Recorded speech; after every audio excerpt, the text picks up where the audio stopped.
Speeding. Speeding. Speeding. 5, 4, 3, 2, 1. The world is changing faster than ever.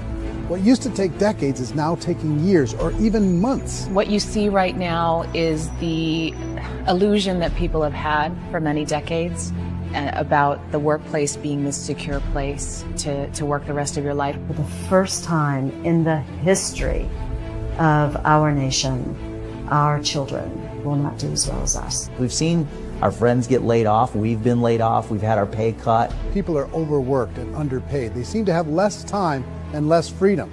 They live under constant pressure. This is going to be forced. And so even if your employer loves you, they may have to cut you. There's something wrong that on Monday morning, the heart attack rate increases by 35%. Technology is accelerating, job security is declining. It just doesn't seem like the old models of making a living are as reliable as they used to be. Every aspect of our lives, there's a better way out there, but we're still doing it the old way. We live in the greatest country on the planet, and there are a lot of people sitting around complaining and being cynical. Like everyone's whining about this old model, and I'm like, why don't you leave it? Look at all this over here. Look at all this opportunity. Since so much of our lives revolve around our work and the way we make our living, many people are thinking there just has to be a better way.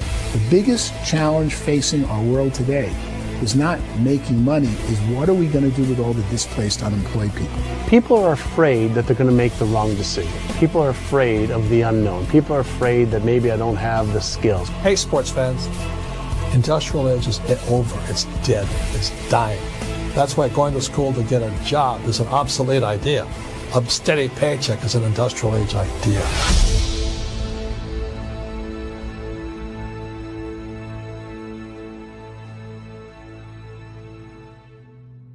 It's the search for answers that has brought us here together today. My name is Eric Worre, and for almost 30 years I've been an entrepreneur, struggling at times, but ultimately succeeding. As a best-selling author, speaker, and business owner, I've spent my entire career helping millions of people around the world to become entrepreneurs. And I believe strongly that there is, in fact, a better way when it comes to how we make a living. The career landscape has changed dramatically, and many are still working in a model that is completely out of date. What worked for previous generations isn't working as well for people today. In this film, we're going to explore 3 important questions. First, what's really going on in our working world today? Second, in this new economy, is it better to become an entrepreneur, or is it safer to work for someone else? And third, if a person decides to become an entrepreneur and start their own business, how can they do it without taking on massive risk?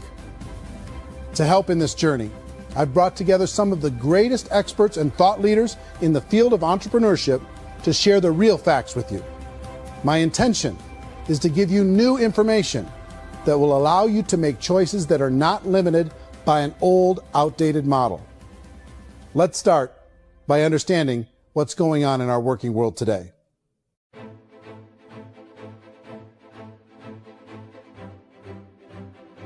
Let's look at unemployment. 30–40% of the people are honestly not working, but would be working.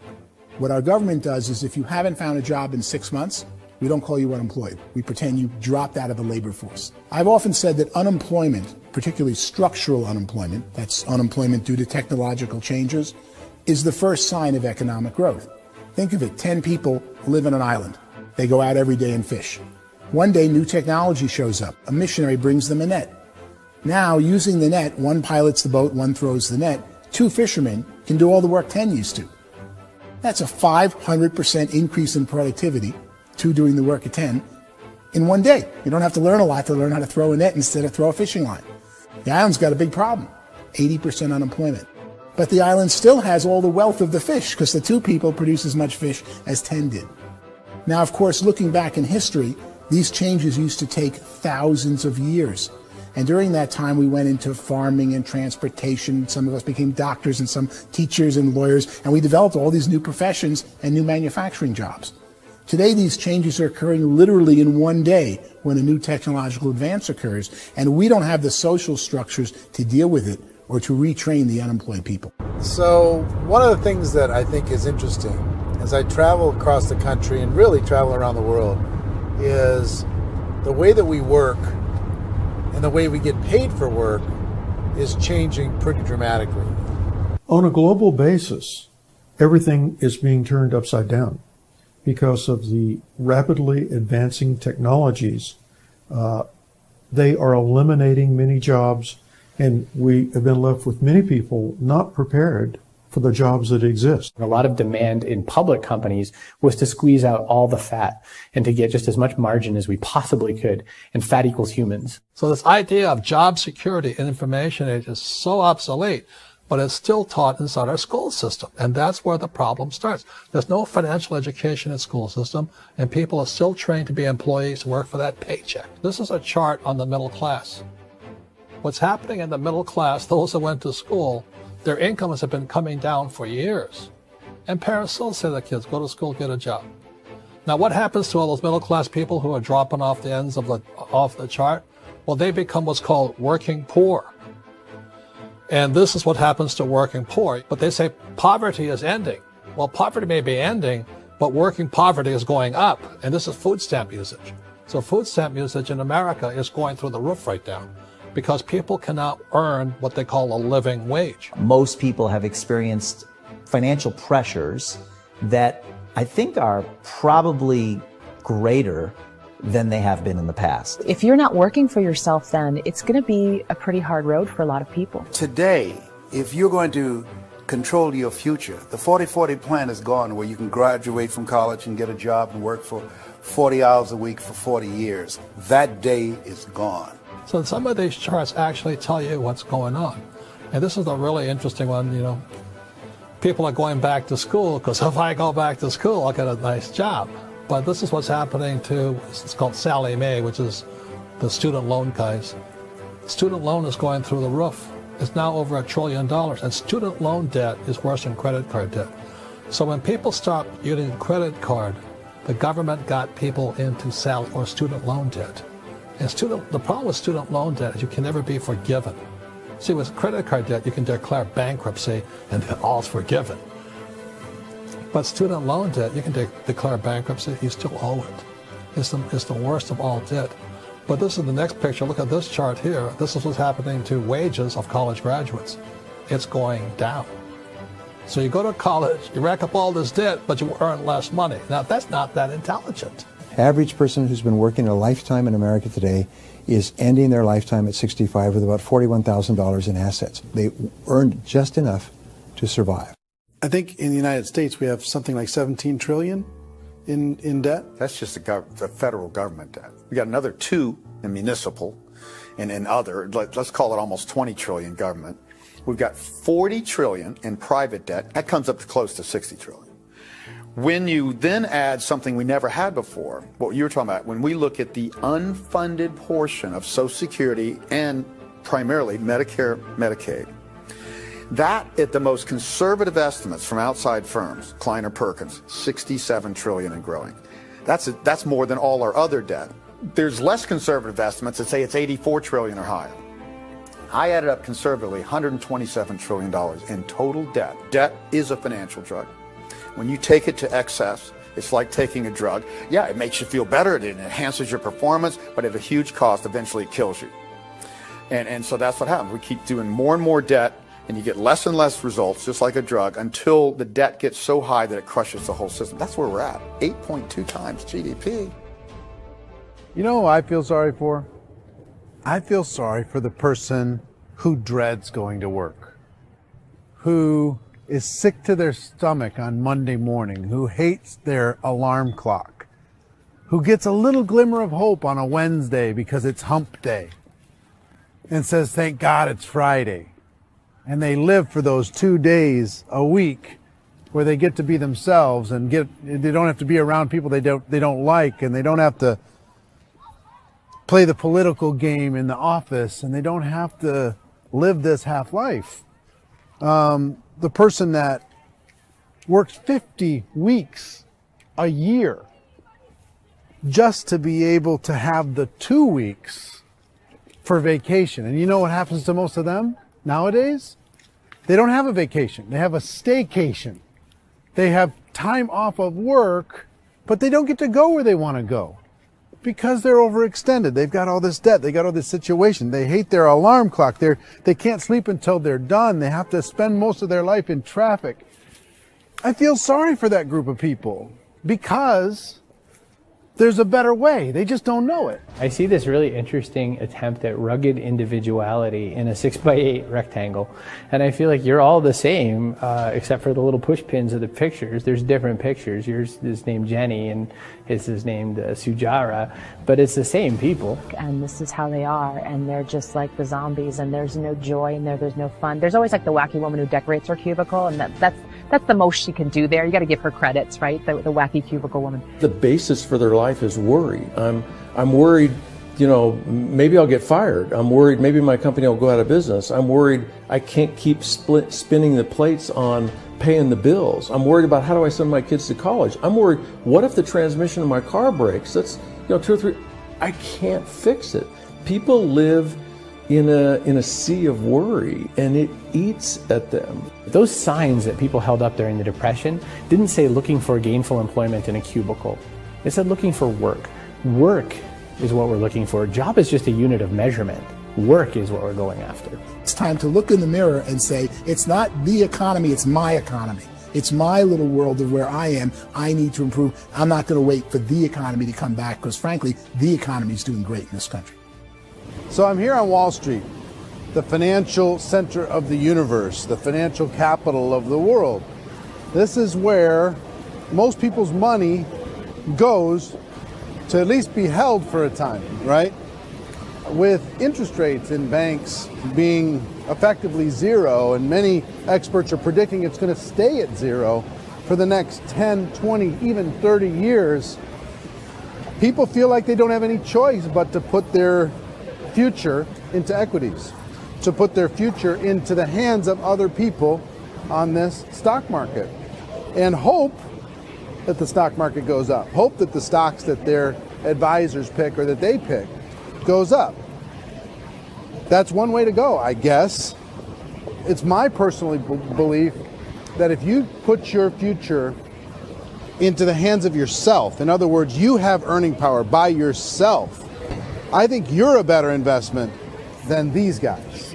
I think you controlling your future is a better option than handing over your retirement to these guys.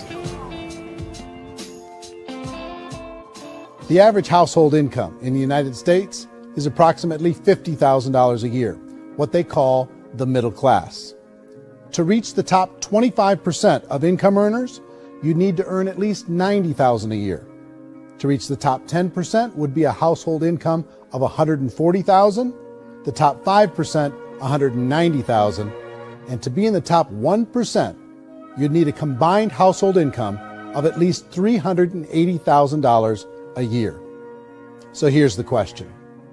What do you think would give you the best chance to move up and get to the top 10%, the top 5%, the top 1% or beyond?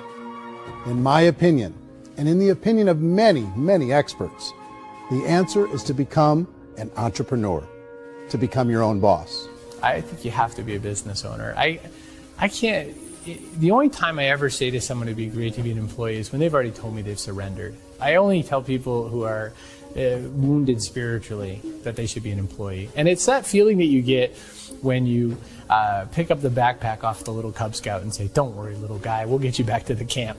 You know, it is in no way a kindness when I tell someone they'd be a great employee. The other status symbol really increasingly is lifestyle. I mean, people can own their own business, maybe even work out of their house. That, I tell you, people admire that. Like, gosh, I wish I could do that. The spirit of the entrepreneur is to be a risk taker and to be resourceful and unstoppable and to have a vision of yourself beyond where you are and not willing to settle for life as it is. Think about the great entrepreneurs. They're visionary. They have heart. They're willing to do today what others won't so they can do tomorrow what others can't. Personally, I don't think of the new economy, the old economy. I create my own economy.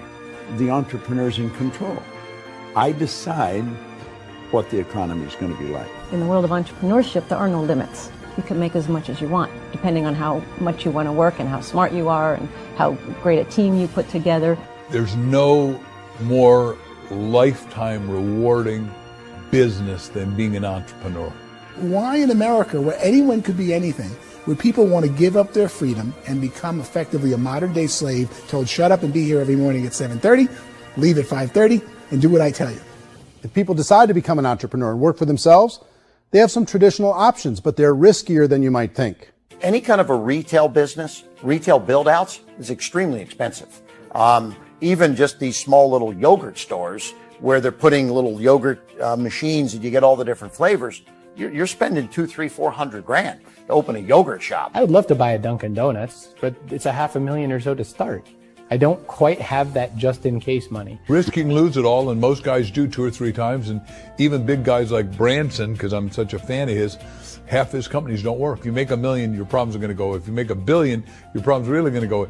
Just the opposite. You and I know when you're making $1 million, you get $1 million responsibilities. You make $1 billion, you got 1,000 times $1 million responsibilities. And most people say, I'd love to be my own boss. 70% of Americans would love to be their own boss, according to recent polls. But they don't know how to get there. Because what are you going to do? One, you could buy an existing business. If somebody's selling an existing business, you have to ask why. Usually because it's probably hard. It's probably not making as much money as they hope. 2, they could buy a franchise. A little less risk, proven system, but it's expensive to be able to do that. 3, they could start something from scratch. And that's where a lot of people feel like, I don't have the chops to do it. I don't have the money. I don't have the product idea. I don't have the expertise. I don't have whatever it's going to take to be able to get there, and I can't risk my family to do it. So 4th, they could become an investor. A lot of people in this town invest to try and figure out a way, but you got to be pretty smart with that game too, right? Venture capitalists, who are the very best and most sophisticated in investing in new breakthrough businesses, make it on 1 out of 11. That means 10 out of 11 are mediocre or fail. Most of them fail. That's the risk there. An angel investor is lucky to get 1 out of 15 or 20. A business is a team sport. Like, I have to have accountants, I have to have engineers, I have to have system designers, I have to have sales, marketing, I have to have accounting, I have to have mission statements, I have to have legal and all that. The average Joe Schmo, even me, I go out there, I don't have the skills to put a business together. I think the bottom line for the 4 traditional options is they take money, sometimes a lot of it. They take expertise, and they take time. All of that adds up to just too much risk for most people. I bought a business from somebody else, and it was a lot of work. And you start wondering, what did I just buy? Because I guess ultimately I own your email list, and I just overpaid for it. People that start their own business, they spend a lot of money, they spend a lot of time, a lot of effort to get things started. And the more you invest on the upfront, the harder you typically work at it. Well, I can tell you what the success rate is of a restaurant. What is it? They're crazy enough. About 90% of them fail. About 90%? In how quickly? Year less. Wow. And if we're talking non-franchise, we're talking franchise, Sure. That's totally different. Yeah. But our students aren't getting franchise restaurants. You got to invest big money. Exactly. And with someone like McDonald's, you've had to work with the company for a long period of time, really know the Even have a chance at investing $1 million. have a chance, and it's a slim chance. What if there was a way that you had all the proven aspects, the comfort aspects, and you could still control your own life? What if there was both? In other words, you didn't have to create everything from scratch. You didn't have to be a super leader. All you had to do, what if there was a proven product already? You didn't have to create the product. And there's a proven system already, proven training already. Everything except an employer. That was the only thing that you didn't have. Do you think more people would be open to working for themselves in that environment?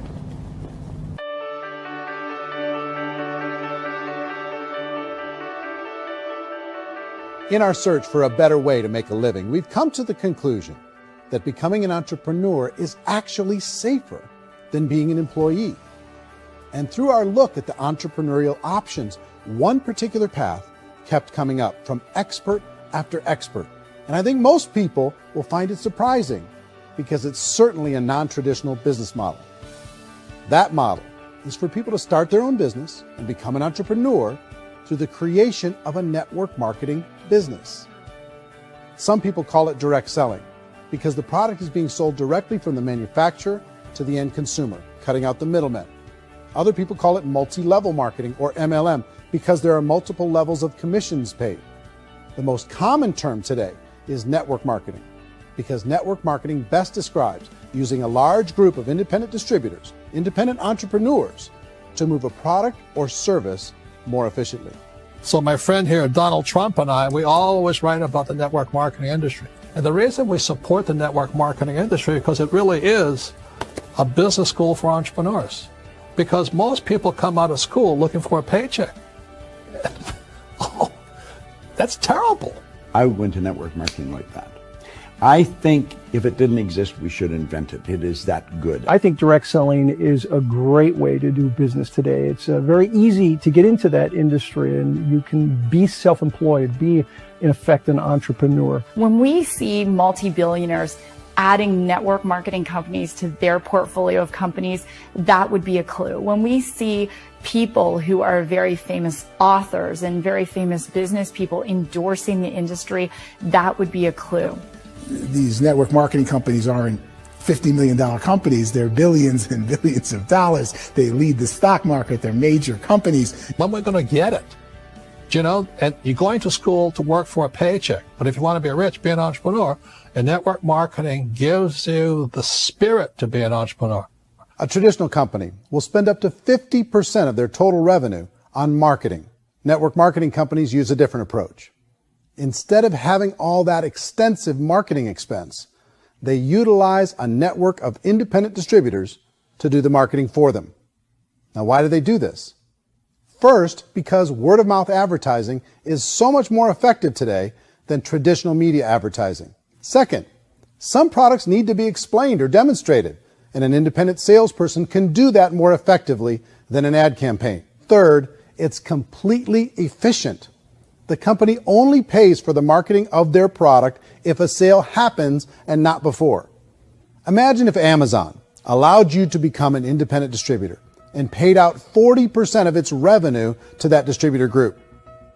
All you had to do as a distributor was recommend a product, and if a person bought it on Amazon, Amazon would take care of all the logistics, and you'd get paid for bringing the customer. Now imagine you got paid for every purchase that customer made for the rest of their lives. Well, Amazon doesn't offer this option, but network marketing companies do. 85% of all buying decisions in our society are made as a result of word of mouth or reputation. We're recommending things to each other all the time. You know, who's your dentist? Who's your doctor? Who's your lawyer? What detergent, are you using? What legal system are you using? What product are you using? We're talking to each other about the things that we love anyway. When you go into a big box retailer, you're lucky if the clerk looks you in the eye, much less gives you any detailed or accurate information about what you're purchasing. So of course, this personal information, this education coming from a friend, a neighbor, a relative, or even a stranger, but one who has experience with the product is extraordinarily valuable. As a matter of fact, network marketing can educate consumers probably better than any other form of marketing.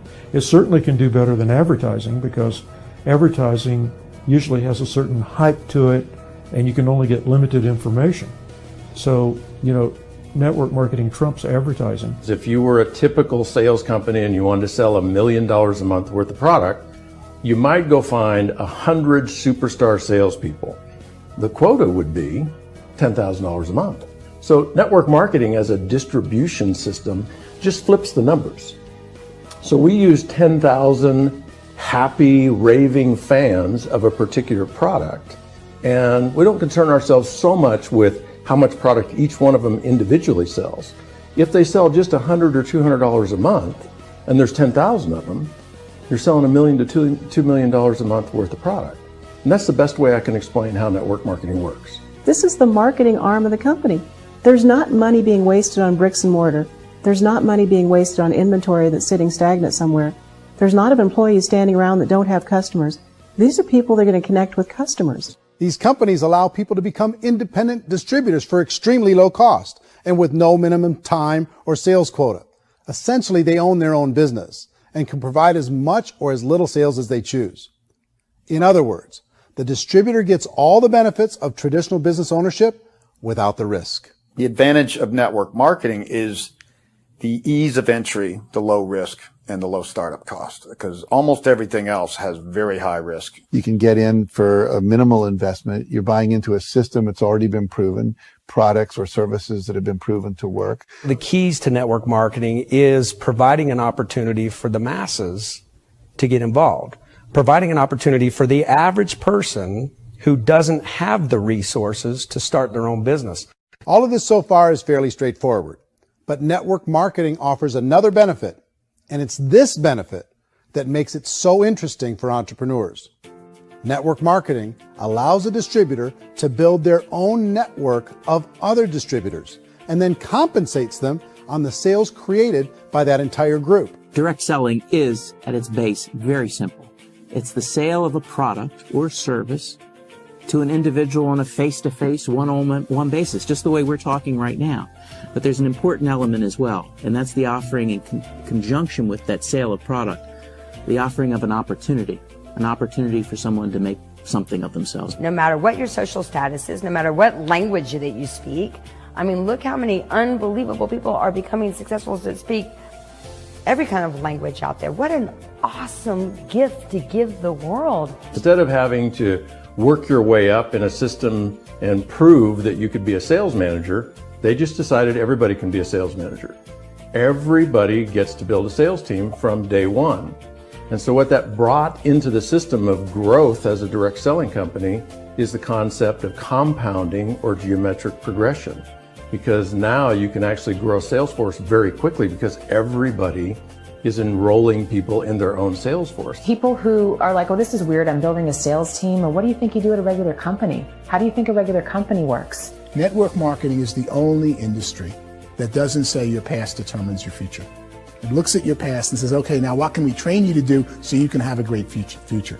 Every other employer out there wants to exploit you for what you already know, not teach you something new. Network marketing has the potential to save the United States and the world because it's going to teach people not to be employees, but to be entrepreneurs.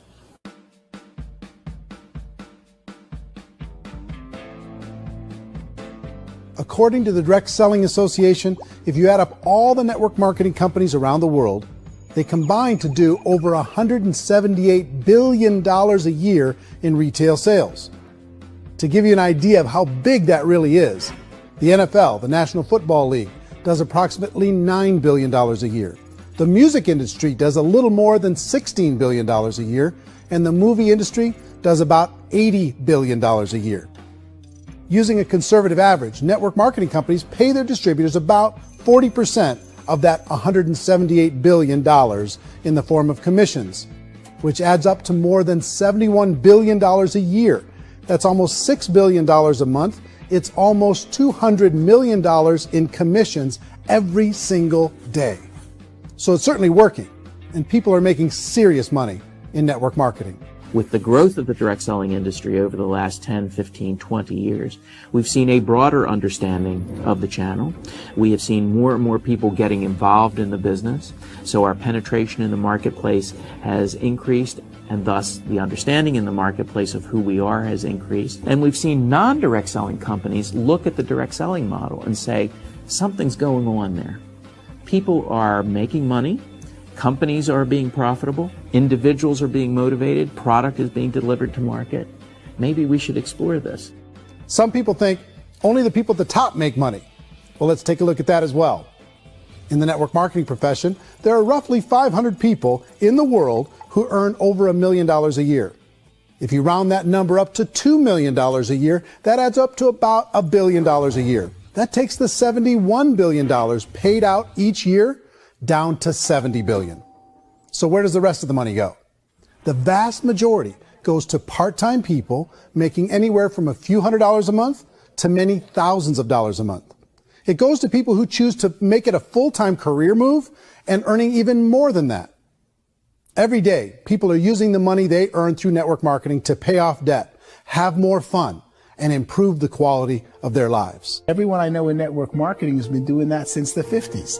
They go to work when they want to go to work. They stop working when they want to take time with their children to have a leisurely breakfast and discuss issues and drive them to school. They go back to work when they get home, wherever they're working out of. The biggest thing that I've seen is people that have become much happier in their life. MLM has probably made more millionaires of more people in more countries, and I've spoken to them in 67 countries, than any other single form of business, starting from nothing. If they have a choice between working a job for the next 10 years or working a network marketing business for the next 10 years, the result of working the network marketing business will be better. A lot of people within the industry go on and make this a career and do extremely well at it. Network marketing has been nothing but good for everyone I know that's been involved with it because they did it seriously and they played full out and they've been very successful. It's been a constant barrage of success stories and people showing off stuff that they got as a result of it. How many people are involved? Approximately 16 million Americans and 96 million people around the world are currently participating in network marketing. And in a recent poll, 82% of those people report a good, very good, or excellent experience with network marketing. So people are happy.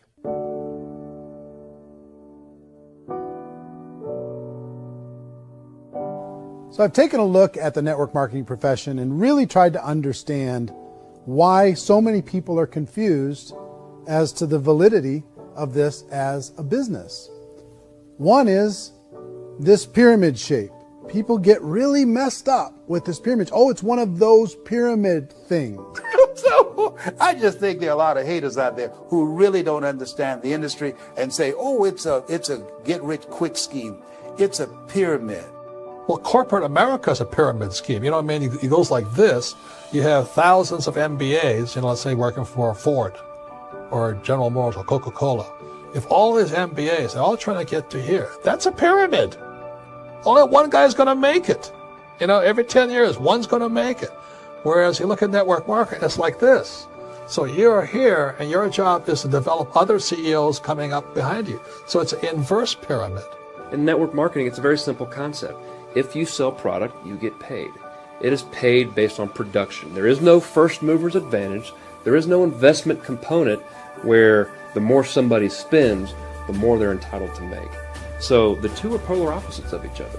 It doesn't matter what shape the company is or the compensation plan is shaped, whether it's a circle or a pyramid or a triangle or a trapezoid, it doesn't matter.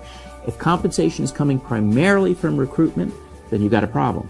On the other hand, if an operation is basing their compensation to participants on the basis of sales, even when those sales are generated by people you've recruited, well, then you're a perfectly legitimate enterprise. That's the legal test, it's the practical test. Another issue that's been true in the past that is no longer true now is people used to be in network marketing loaded up with products that they couldn't sell and they ended up a loser. They ended up with a bunch of product in their garage. They ended up with a bunch of products sitting in their kitchen shelves or whatever. And they thought they could sell it and then they weren't willing to or able to sell it. And they ended up with a bunch of stuff and they were bitter about it. There was this thing called front loading where you had to buy if you bought $25,000 worth of product, you got better commissions and all this. Today, it's almost all done by computer. It's direct mail comes from a warehouse somewhere else. You don't have to have all this inventory. You don't have to stock up. It's a paperless world now. Most of it's done online. You have a back office. It really works. And the technology has changed everything. Third issue is people start talking about 99% of people in network marketing don't make any money. Well, we've talked about that over the course of this journey together. Almost $200 million a day is being paid out to network marketing distributors around the world. The naysayers, the people who say that it doesn't work, are usually the ones who just don't know how to make it work for themselves. And so they're giving you an opinion, and I tell people, don't confuse people's opinions with expertise, because opinions are free. And don't confuse sincerity with the truth, because people could be sincerely wrong. But here's the reality inside of network marketing. The vast majority of people that get involved in network marketing just become customers, and they get involved to be able to purchase product at a lower price. If you take Costco as an example, if a person goes into Costco and gets a membership to Costco so they can get a lower price on the product, we don't call that person a loser because they have a bunch of product that they walked out with with a smile on their face. Yet when some people want to take a look at network marketing, they say, well, those people, they're just using the product and they aren't earning an income, so they must be a loser. They're not a loser, they're a happy customer. That's the vast majority of people that are involved in network marketing. Now, a smaller percentage of those people decide to go build a business. They earn $300 a month, $500 a month, $1,000, $2,000. That's the bulk of earnings in network marketing. And then there's the few that really decide to take it serious, really decide to build a large network, really work to make that network very, very productive. And those people make huge amounts of money and there's no cap. What I do as an outside economist, just somebody looking at this industry like any other industry I speak and say, look, what's the realities of this? 1% do incredibly well. 10% generate some additional income at pretty low risk and effort. That's fine. And 90% of people roughly end up customers. One thing that I think is real when it comes to people's perceptions about network marketing is people put this, and distributors, I think, involved in network marketing have some responsibility for this. They have sometimes unrealistic claims about the product or about the income. Most people who become distributors, they want the money, they want to be successful, but they don't have the skills. They don't know what to do. And when people don't know what to do and they're in a new business, they're scared. And when they're scared, they panic and desperation kind of sets in. So they think everyone they talk to has to get in. So if I talk to you and you say, well, no, I don't have time to do that, they're like, no, I need you. You have to do this or I won't be successful. So I start clawing on you. I start that desperation. So then I start making claims about the product, which are not appropriate, probably not even true. Or I start saying, let me show you how you can make all this money and you don't have to do anything, Eric. And so you just totally misrepresent the opportunity, and you're clingy with people because you think you need everybody to be successful, and you don't. You know, one of the messages that I try to deliver most forcefully to companies as well as salespeople in direct selling is that you don't have to overpromise. The reality is in network marketing, there's a lot of hard work involved. There's a lot of effort. You're going to have to develop yourself. It's a business like anything else. It's going to take some time, but in my opinion, it's better.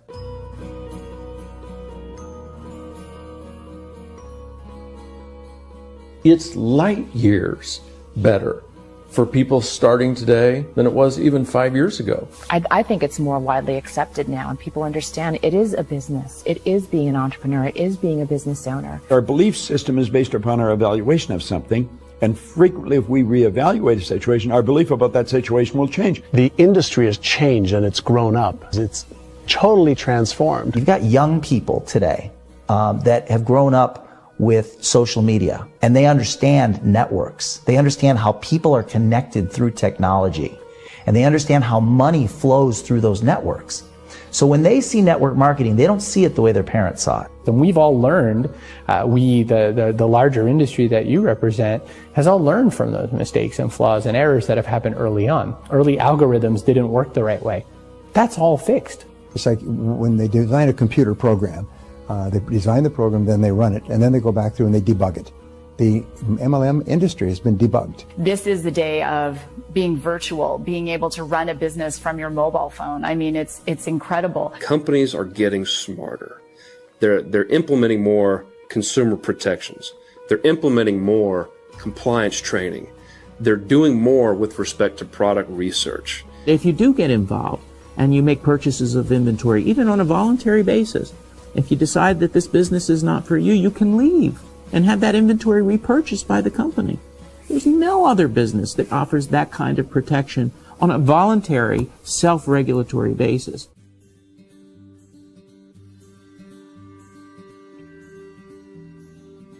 If you decide to look further into a network marketing business in order to generate more cash flow for your family, I would recommend reviewing the following 4 elements. First is the product or service. And on the product or service, I would ask 5 important questions. 1, do you like it? Is it something you would feel comfortable sharing with others? 2, is there a recognized need in the marketplace? It's hard to create a need if one isn't naturally there. 3rd, does the product meet that need? Does it solve a legitimate problem for consumers? And 4th, is it priced to sell? Can it compete in the marketplace? And fifth, is it priced for profit? Is there enough margin for the company and the distributor to be able to generate income for the long term? If you can answer the questions on the product to your satisfaction, the next element to consider is the company itself. Is it well run? Do you believe in the founders or the management team? Do you feel they have what it takes to go all the way? See, it doesn't matter how good the product is if the management can't take care of the company. Good management can change with the times. They can handle adversity. They can make good decisions. Make sure you choose a company that can serve you for a long time. The third element to consider is the compensation plan. And with that, there are 3 important things to look at. First, a brand new person needs to be able to generate some money fairly quickly. It may be an obvious reason, but you can probably imagine the ripple effect of a distributor getting involved and having even a small victory fast. That can only help with the overall success of the organization. Second, a person should be able to develop a moderate part-time income in a reasonable period of time. As they develop their network and as their sales grow, they should be able to enjoy more benefits. And third, for the people who are really serious, for those who decide to really go pro in the network marketing profession, there should be the possibility to make a serious full-time income if they work hard and are committed to developing their skills. If you're comfortable with the product, the company, and the compensation plan, the last thing you should look at is the support that will be made available to you. Does the company have a website? Does it have a solid online reporting tool? Do they have comprehensive training available? Do they host events to help you build your business? If you decide to do this, what kind of a support system can you plug into? Choosing a network marketing company is a personal decision. But evaluating the 4 elements of product, company, compensation plan, and support is a great place to start. Is the company promising that you're going to get rich quick or that you can make a lot of money without a lot of effort? That's a red flag. Is there a product that you really believe in that you think can be sold? Or are you being told by salespeople or the person who's trying to recruit you or by the company itself that don't worry about the product, all you have to do is recruit other people into the business? Red flag, warning sign. If you're hearing that, take a second or even a third look. Get to know the customers, the products, the business, have some success, and see where the opportunities might take you to move up in the organization. You want to find out how concerned are they about my education, my training, and my development? Is there a space for me to grow? Most important question. Learn everything that you can about the product. Make sure it's something that you believe in, and learn everything you can about the industry and work that system. You have to be very passionate about whatever that company is doing. I would get involved. You can always test drive anything, the product, the service, the community, and then lean into it a bit. If it feels good, then lean into it a lot. Behind me is the Lincoln Memorial. And this is a place where Martin Luther King Jr. had his famous "I Have a Dream" speech. And at that speech, he talked about his dream for equality for everyone around the world, and that's a noble dream. But I think more people need to remember what it was like when they were kids and the dream was still alive in them.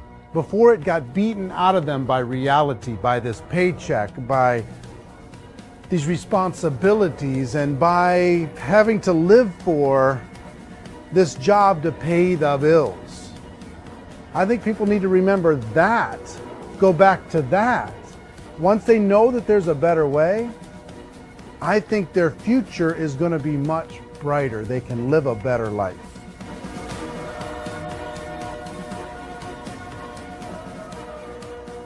So if you're considering getting involved in a network marketing company, let me offer you just a few pieces of advice.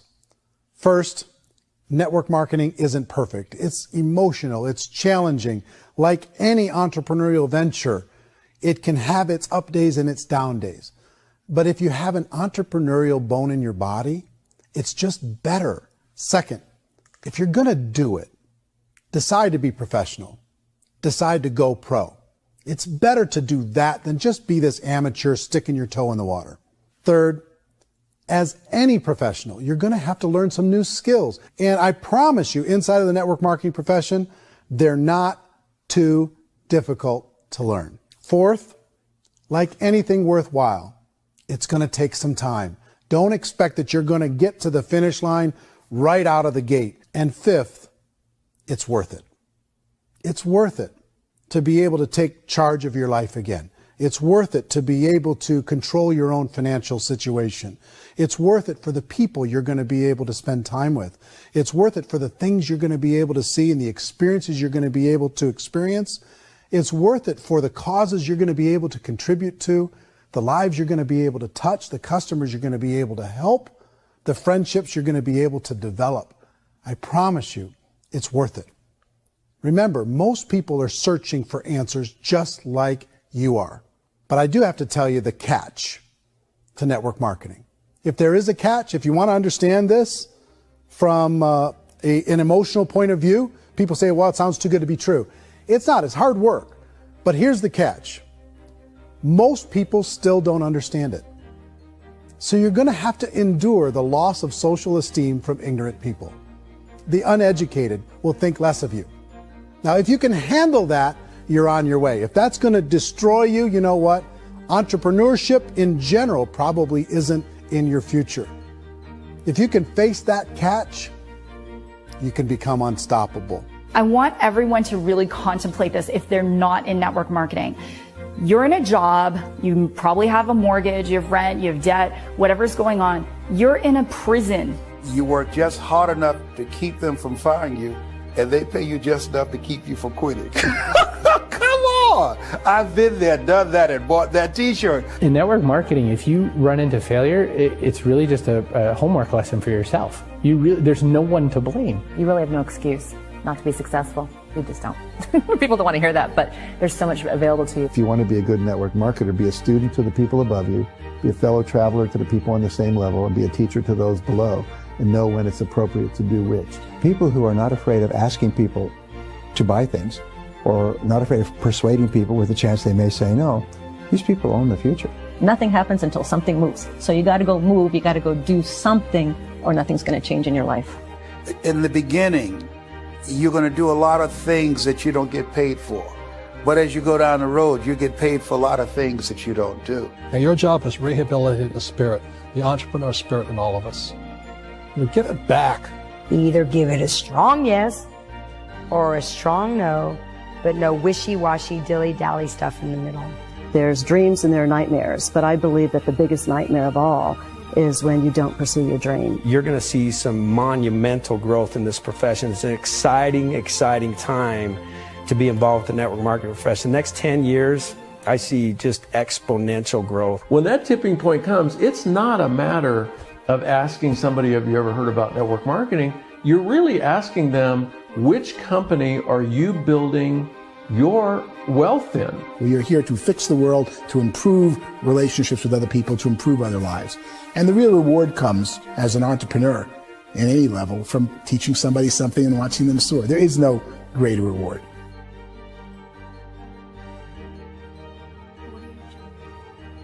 Life's too short to spend it living someone else's dream instead of your own. It's too short to spend it living at a fraction of your potential. Can being an entrepreneur be a challenge at times? Sure. But here's what you get in exchange. It can be yours. Something that you built, something that you created, something that you made happen. This balloon represents your dream. It represents entrepreneurship. My wish for all of you is that you would reach out and grab it. The choice is up to you.